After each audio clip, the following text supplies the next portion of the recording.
তো আমরা খাওয়া দাওয়া কমপ্লিট করে এখন স্নান করব, বোর্ডে উঠব, ভীষণ মজা করব। আজকে খাবারটাও দারুণ খেয়েছি, মন এবং পেট সব ঠান্ডা আমাদের।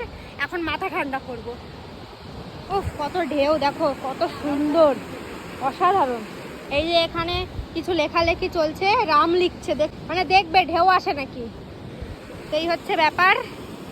দেখো ঢেউ আসছে কি সুন্দর।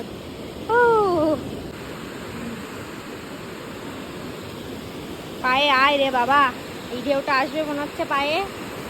হ্যাঁ, ভীষণ ভালো লাগছে, অসাধারণ না? কি ঠান্ডা জলটা, এই যা এখানে যা গরম সেই অনুযায়ী জলটা অনেক ঠান্ডা এবং অনেক মজা হচ্ছে আমাদের। হ্যাঁ, খুব ভালো লাগছে।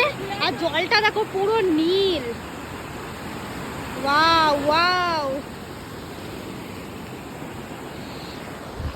আর যারা যারা এই কেরালায় বিচে ঘুরতে আসবে, ওই হোটেলটায় অবশ্যই খাবার ট্রাই করে দেখো একবার। অসাধারণ খাবার দাবার। মাছ ভাজার ভাত নিয়েছিলাম আমরা, ফিশ কারি ছিল, বিরিয়ানি ছিল, বাট আমি ওগুলো কিছুই খাইনি। ফিশ ফ্রাই অ্যান্ড রাইস দিয়ে খাওয়া দাওয়াটা কমপ্লিট করেছি। তো ভীষণ ভালো খেয়েছি, সত্যি কথা। এই 5-6 দিন আছি এখানে, সব থেকে ভালো বাড়ির মতো এই হোটেলটাই খেলাম। ও ভিউটা দেখো।